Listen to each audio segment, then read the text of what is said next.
también por la salud de mi hermana Magdalena. Ella tiene 2 semanas ya, una semana y media, una semana entera de tener bronquio,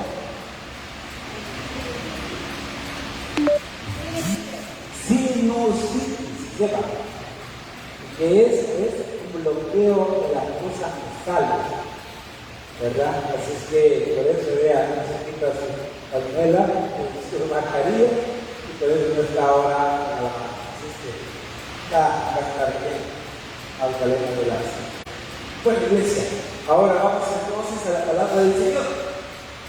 Esta mañana, hermanos, quiero que usted y yo aprendamos y entendamos que el Evangelio es poder de Dios.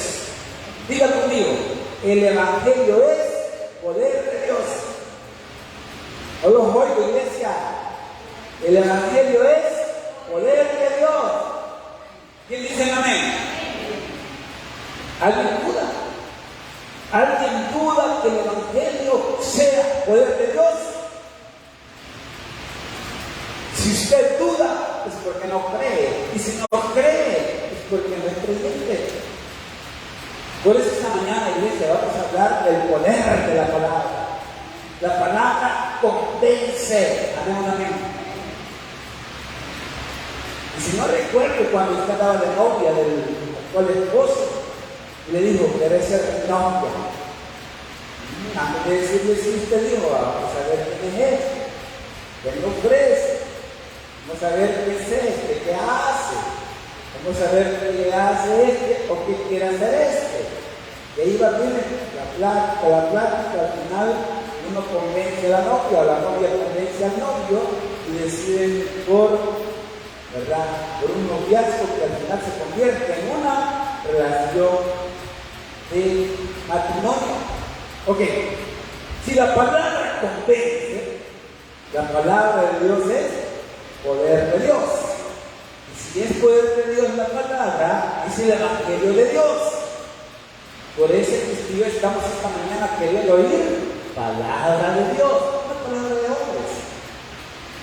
Porque la palabra de los hombres es engañosa, mas la palabra del Señor es verdad. Por eso, iglesia amada, yo quiero llevarlo a esta hora a que busque Romanos, el libro de Romanos, capítulo 1, versículo 16. Romanos, capítulo 1, versículo 16. Cuando usted lo haya encontrado, iglesia amada,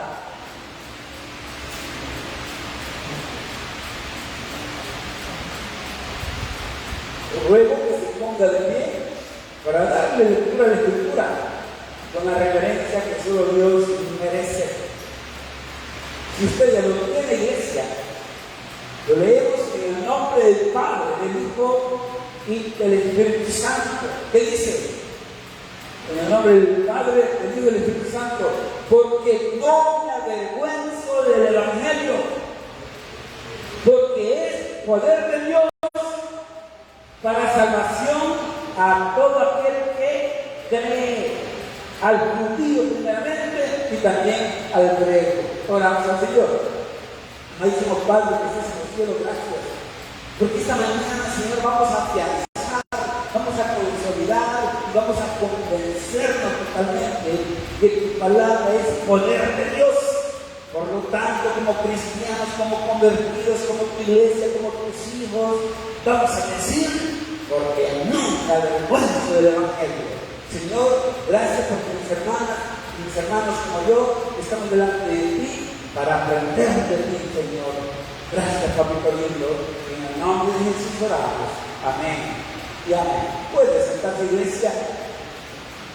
Este es un versículo que hay que leérselos a todos aquellos que se avergüenzan de seguir a Dios, a todos aquellos que se avergüenzan de entrar a una iglesia, a todos aquellos que se avergüenzan de que vienen para la iglesia y cuando les preguntan, yo voy para el parque, yo voy para el mercado, para cualquier lado, menos para la iglesia, porque no han entendido que el Evangelio es poder de Dios. Hermanos, no hay palabra más grande y más verdadera que la palabra de Dios, iglesia. Amén. Por eso, estamos nosotros, hermanos, queriendo recalcar una vez más el por qué tenemos que avergonzarnos del Evangelio. Dice, el poder de Dios, la palabra. ¿Y para qué? Para salvación, iglesia. ¿Y de qué nos salva la palabra del Señor cuando la aceptamos como fiel y verdadera?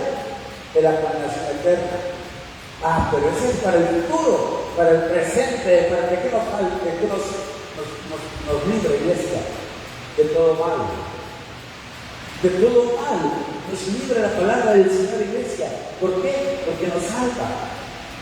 Nos salva del peligro, nos salva de la enfermedad, nos salva de la miseria, nos salva, hermanos, de todas aquellas circunstancias que no queremos vivir. Por ejemplo, dice la hermana, ¿en quién iré en necesidad?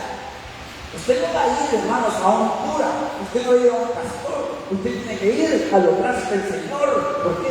Porque ahí está el poder de Dios y la palabra. Por eso, iglesia, a esta hora, hermanos, usted y yo estamos aquí, porque reunimos la condición básica para recibir el poder de Dios. ¿Y cuál es eso? Creer, hermanos. Aquí estamos creyentes, porque los incrédulos no se han convertido o no se han convencido del poder de Dios. No otros hermanos que no han venido, por alguna razón no están, pero también han creído. Ahora, el asunto, iglesia, es que cómo me doy cuenta del poder de Dios. Miren, hermanos, el Evangelio o el poder de la palabra transforma. Usted y yo somos hombres y mujeres en proceso de transformación. Nadie dice amén, porque parece que solo yo. Estamos en proceso de transformación, amado. Y mire qué bonito, hermanos, porque quiere ver el poder de Dios en su palabra. Mire, un perseguidor de la iglesia pasó a ser perseguido de la iglesia. Mire qué bonito. Yo no puedo tomar la palabra misma, iglesia, la palabra misma. Un perseguidor de la iglesia pasó a ser siervo de Jesucristo. Muchas veces, si ustedes, mis hermanos, estamos a un paso de convertirnos en siervos, en siervas de Dios, pero no damos el paso de fe. No es que no creamos, sino es que no resistimos al poder de Dios en su palabra. No resistimos, porque ¿qué decimos? No, es que no puedo, no, es que no quiero compromiso, no, es que no. Miren, hermanos, ponemos muchas excusas, no nos damos cuenta que el Señor nos está transformando. Así, iglesia, entonces, nosotros vemos que hay un perseguidor que se convierte en siervo de Jesucristo. Vea lo que dice Hechos capítulo 9, versículo 19 y 20. Vamos a conocer este personaje. Atrás, ¿verdad?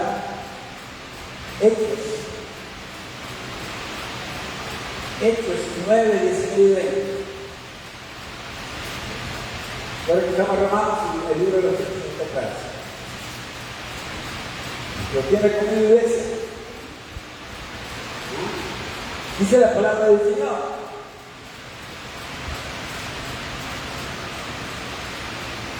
¿De quién hablamos? Y habiendo tomado alimento, recobró fuerza y estuvo Saulo por algunos días con los discípulos que estaban en Damasco. ¿Y qué pasa después? ¿Qué pasa después de que esté en Damasco Pablo? Dice, enseguida predicaba a Cristo en las sinagogas diciendo que este era el Hijo de Dios. Pablo, o Saulo de Tarso, perseguidor de creyentes, matarife, como diríamos, porque él estuvo y consintió la muerte de Esteban. Pero ¿qué pasa? Cuando el Señor te llama, te llama. Y usted conoce la historia de Saulo de Tarso. Usted sabe perfectamente que Saulo fue convertido al Señor por voluntad de Dios y por voluntad de Él. Por voluntad de Dios, eso. Por voluntad de Dios, y que aquí no se trata de que me voy a convertir, pues. No, hermanos. Si al Señor ninguno de nosotros le oiga, ninguno de nosotros le hace un favor a Dios cuando se convierte. Dios nos hizo el favor de perdonar, amado. Le voy a hacer el favor al pastor, voy a comenzar a ir a la iglesia. No te equivoques, amado. No te equivoques. A los pastores jamás un creyente le va a hacer un favor al venir a congregarse, no, hermano. El favor nos lo ha hecho Dios a todos, porque la salvación es gratuita para todos aquellos que creen. Ahí está el poder de Dios. Por eso, iglesia, en este caso, Saulo de Tarso dice el versículo 19: y habiendo tomado alimento, recobró fuerzas, y estuvo Saulo por algunos días con los discípulos que estaban en Damasco. ¿Y qué había pasado con Saulo? Porque dice, y habiendo tomado alimento, hermanos, Saulo pasó la prueba. Y muchos de nosotros no queremos pasar pruebas. Nosotros queremos bendición tras bendición, pero no queremos la prueba que dice el Señor. Cuando usted y yo cantamos, tu fidelidad es grande, tu fidelidad incomparable. Exacto, hermanos, la fidelidad de Dios es grande, pero la suya también. Cuán grande es tu fidelidad, cuán grande es tu fidelidad, hermanos. Ahí es un problema, hermanos. Un problema de una conversión genuina, un problema de una conversión a medias, un problema de una conversión por necesidad, un problema de una conversión por conveniencia. No, Saulo no se convirtió por conveniencia, Saulo no se convirtió por necesidad, a él lo convirtió el Señor. Pero es que hermano, porque pasó de perseguidor a perseguido, y dice que nomás tomó alimento, recobró fuerzas, estuvo Saulo en algunos días de Damasco, y luego ¿qué hizo, hermanos? Predicó el Evangelio. ¿Cuántos de vosotros predican el Evangelio? Yo no soy pastor de la gente, yo no soy predicador de la gente, se compra la iglesia. No solo los pastores, no solo los predicadores tenemos que predicar. Todo creyente está llamado a anunciar las buenas nuevas de salvación. Miren el ejercicio que estamos haciendo los miércoles aquí. Aquí hay mujeres de valor. Aquí hay mujeres que no lo aparentan, pero son mujeres de oración. Son mujeres que Dios nos puede utilizar para predicar la palabra. Claro, aquí no le vamos a llamar pastora. Aquí no le vamos a engañar. Pero sí puede el Señor usarlas. Y él dice que no. Pues las culpables tenemos todo en iglesia. Si Saulo, hermano, después de haber pasado la prueba y haberse convertido, dice que él luego predicaba en las sinagogas. Y si yo, ¿a dónde predicamos? Si muchos de nosotros no predicamos con el ejemplo, digamos con palabras, iglesia. Pero podemos hacerlo. ¿Por qué, pastor? ¿Y por qué debemos hacerlo? Porque la palabra del Señor es poder de Dios. Amén, amén. Así, amados. Mire qué lindo es el Señor, que nos pone el ejemplo de Saulo de Tarso, que pasó de ser perseguidor a siervo del Señor. Mire, la palabra es tan fuerte, iglesia, pero tan poderosa, que convierte, escuche esto, convierte a idólatras en siervos de Dios. Convierte a idólatras en siervos de Jesucristo. ¿Quiere conocer uno? Que lo presente. Vea lo que dice Primera de Tesalonicenses, capítulo 1, versículo 9. Más adelante, iglesia. Primera de Tesalonicenses. Después de Filipenses, Colosenses y Tesalonicenses. Primera, 1:9. Lo tiene como iglesia. Dice la palabra del Señor. Léalo conmigo para que no se quede y entienda la predicación. Dice la palabra del Señor. Porque ellos mismos cuentan de nosotros la manera en que nos recibisteis y cómo os convertisteis de los ídolos a Dios para servir al Dios vivo y verdadero. Mis hermanos, qué lindo, hermanos, cuando usted y yo nos convencemos que es Dios que nos transforma. Ahora, hablemos un poco de la idolatría. Hoy en día, la gente cree que de la idolatría solo se manifiesta en las iglesias, especialmente en las iglesias cristianas, en las iglesias católicas. No, hermanos. Las iglesias católicas tienen algunos símbolos de algunos santos que ellos los veneran y los idolatran. El problema no es ese, ¿no?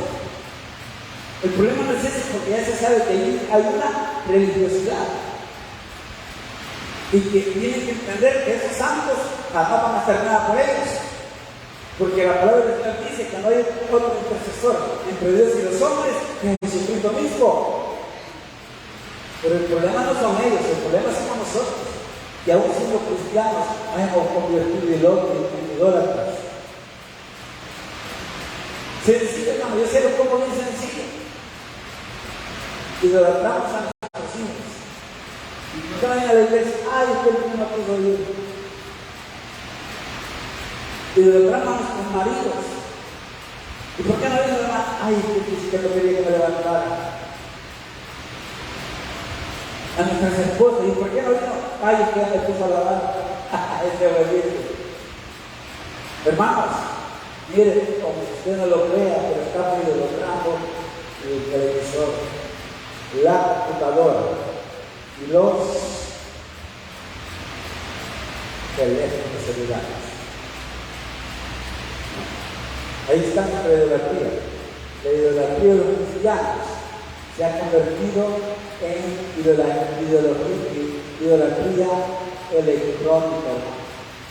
Los aparatos electrónicos nos han cegado, nos han perdido, hermano. Yo se lo digo en Roma, pero ¿cuántas horas pasamos usted y yo al teléfono? ¿Y cuántas horas pasamos usted y yo en la Biblia? ¿Cuántas horas usted y yo pasamos viendo esas redes sociales? ¿Cuántas horas pasamos en oración?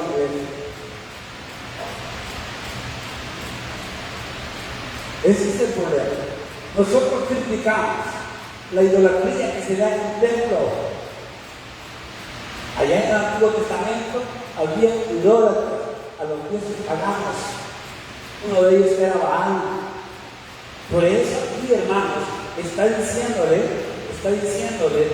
Tesalónica, se les está diciendo, miren, a pesar que ustedes eran idólatras, entendieron el mensaje, conocieron la verdad, y la verdad los hizo libres. Entonces, ¿cómo le hacemos? Aquí se da cuenta usted, hermanos, que la idolatría, sí, la iglesia no solamente está en una iglesia, la tenemos en nuestra casa, hermanos. Cuidado. Lo que es de Dios es de Dios y lo que es del hombre es del hombre. No confundamos para que no nos perdamos y no olvidemos que la palabra es poder de Dios. De igual manera, iglesia, la palabra es tan poderosa que aún a los pescadores llamó el Señor para convertirlos en pescadores de hombres. ¿A cuántos hombres tú has pescado? Ay, no, ¿cuántos maridos he tenido, pastor? No me refiero a eso. Cuando yo digo a cuántos hombres has pescado, a cuántos hombres has llevado el poder de la palabra, se han convertido y ahora son siervos de la iglesia. ¿A cuántos, iglesia? ¿A cuántos estuvieron llamados de Cristo? Eso es ser pescador de hombres, iglesia. Eso es ser realmente utilizado por Dios. Entender y comprender que la palabra es poder de Dios. Convence a alguien, dile a alguien, ¿sabes por qué me convertí? Por esto, con tu testimonio y con el mío, usted y yo podemos convertir a otros. Pero ¿por qué no lo hacemos? Porque no entendemos, iglesia, el poder del Evangelio. Hagámoslo, amados. Pescadores de peces y pescadores de hombres. Vea lo que dice Hechos 4:33. Atrás. Hechos 4:33.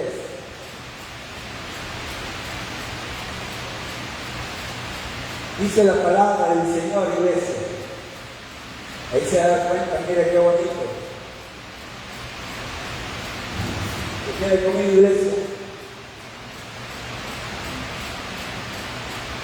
Amén. Dice, y con gran poder los apóstoles daban testimonio de la resurrección del Señor Jesús, y abundante gracia era sobre todos ellos. Qué bonito. Cuando usted y yo damos testimonio del poder de Dios, abundante gracia cae sobre usted y sobre mí. Mire qué ganancia más linda, iglesia. Quiere ver la gracia del Señor. Allí el poder de Dios radica en su palabra. El poder del Evangelio radica en su palabra. ¿Qué más dice, iglesia? ¿Qué más dice? Mire lo que dice, hermanos. Dice 4:33. ¿Está conmigo? Dice el 34. Así que no había entre ellos ninguna. Vea conmigo ese. Así que no había entre ellos ninguna. No, ni en la pantalla la tengo. Hechos 4:32. Está conmigo, hermano. 4:33 y 4:34. Levante la mano quien está contigo en la Biblia. ¿Estamos donde estamos? Y con gran poder se los apóstoles daban testimonio de la resurrección del Señor Jesús, y abundante gracia era sobre todos ellos.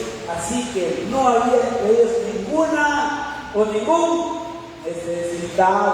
Ahí tiene su Biblia. Yo no sé por qué está viendo la pantalla. Ahí tiene su Biblia. Pero hermano, ahí se pierde en una cosa sencilla. Ok, hermano, ¿y qué más dice, iglesia?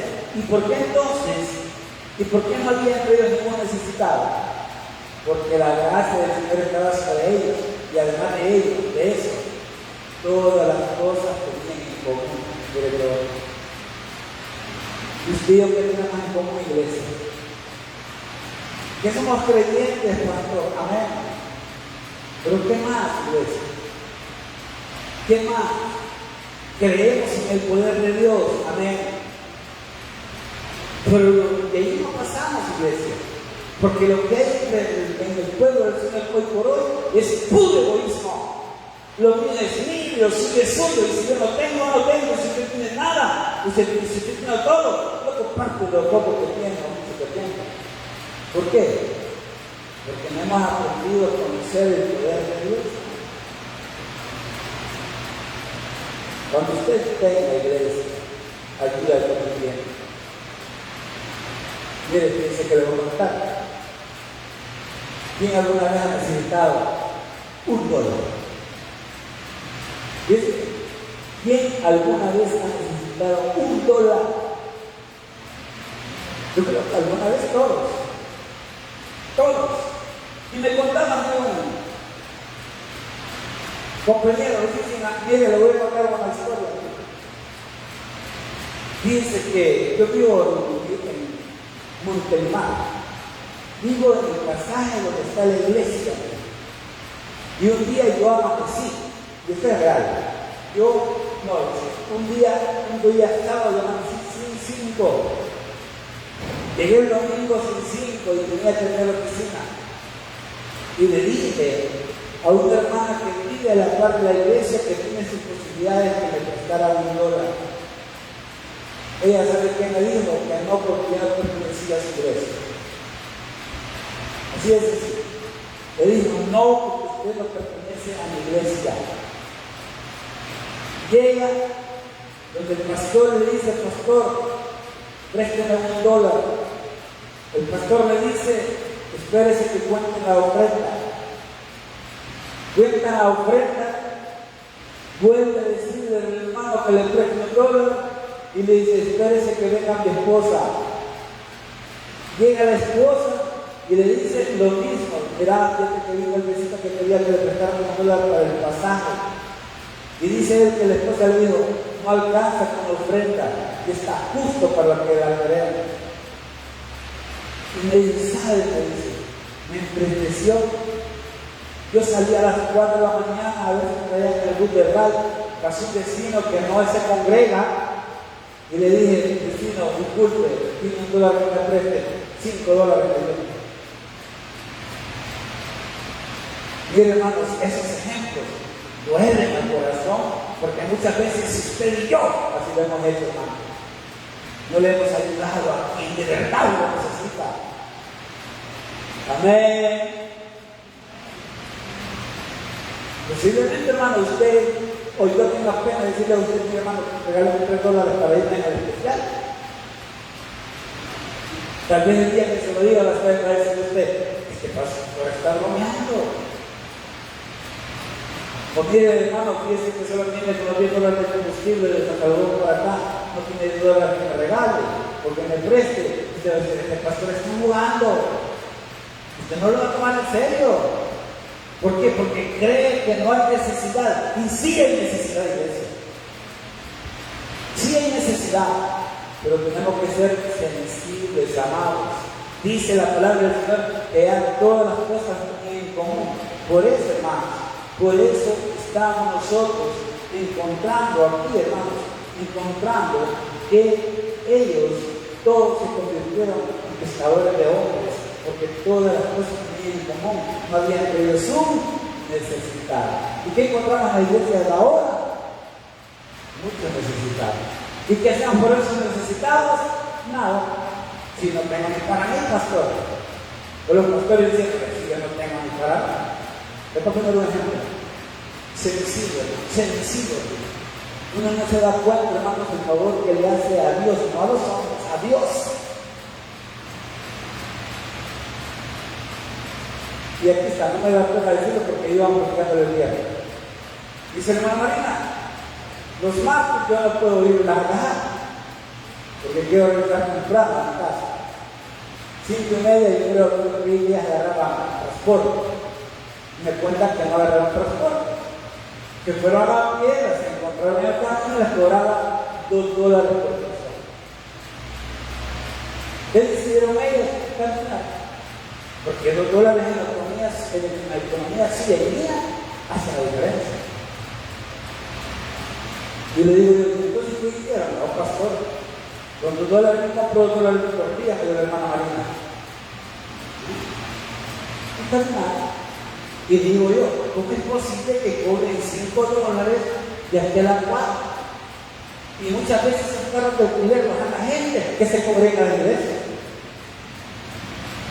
Es insólito, iglesia, que aquí en este pueblo la gente está estafando a la gente. ¿Quién hace algo? ¿Quién hace algo? Nadie. ¿Qué hace la gente? O camina o lo paga. Hermana, pues sí. Para venir aquí, hermano, los más que yo vengo son $10 que pago. Y pregúntale cuánto me está dando. 5, ¿por qué? Porque hay amor entre ella y yo con gusto paso por ella. Y ella cuando puede, hermano, la hermana lo bendice. ¿Por qué no hacemos eso? ¿Por qué no hacemos eso y por qué no ayudamos? ¿Por qué no decimos qué necesidad hay en la iglesia? Los martes, ustedes tienen, aunque sea en la moto, y le traigo a los hermanos en la iglesia. Que se vea que hay hermandad, que se vea que las cosas que Dios nos permite tener, las podemos poner a la disposición de la iglesia. Yo llevo años haciendo la iglesia y aquí las hermanas no me dejan mentir. Años poniendo mis carritos a disposición de la iglesia y he tenido pastores aquí que con carros nuevos nunca sintieron a nadie y aquí les aplaudían. Aquí los aplaudían y qué bueno es el pastor, qué bueno va a ser Pablo Celeste. Escuchando y no para que me lo aplaudan, no, sino para que vean que el poder de Dios nos hace a nosotros pescadores de hombres. Y posiblemente no tengamos el éxito de la palabra, ni el conocimiento para hablar con libertad de la Biblia, pero podemos cuidar nuestro testimonio, amados, y ahí transformamos a muchos. Así que, hermanos, en verdad, ¿quiénes creen que el poder de Dios se refleja en la palabra? Si no esperamos eso. Ya, de verdad, yo felicito a los que están viniendo los viernes también. Pero usted que no ha hecho tiempo, hermano. Yo sé que tiene que trabajar, yo sé que tiene que atender muchas cosas con su familia, pero haga tiempo con sus hijos, haga tiempo con sus hijas, haga tiempo con su familia, usted, Señor, porque aquí está el poder de Dios. Así, amados, miren qué lindo es el Señor, que nos permite esta mañana, hermanos, hablar del poder de Dios. Y por último, hermanos, el poder de Dios nos permite a muchos pasar de ser personas inútiles a personas útiles. ¿A quién le gusta que le digan inútiles? Para que a nadie. Si un día me dice inútil, mejor pegue el trombón. Porque nadie en la casa del Señor debe ser inútil.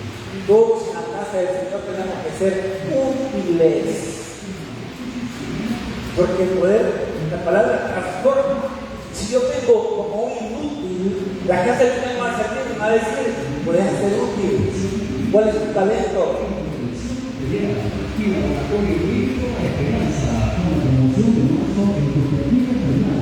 ¿Cuál es tu talento?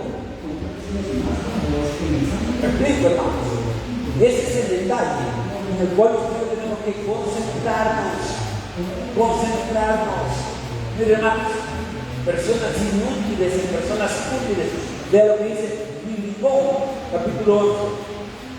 Filemón.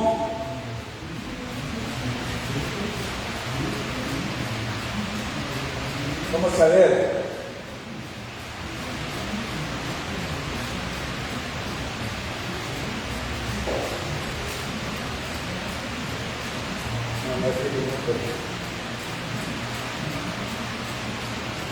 Estoy gritando bien.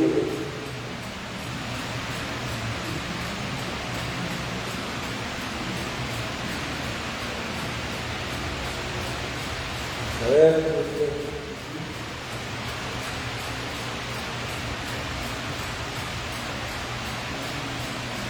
veamos ahí. Voy a ver la situación.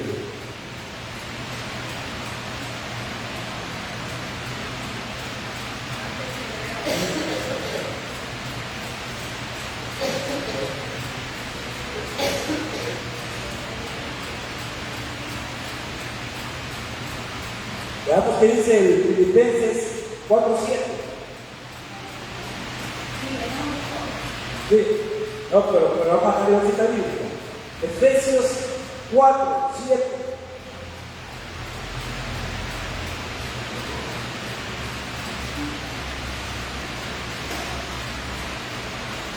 Efesios 4:7. ¿Qué dice esto? Pero a cada uno de nosotros fue dada la gracia conforme a la medida del don de Cristo. ¿Qué significa esto? Que todos tenemos talentos. Diga, yo tengo talentos.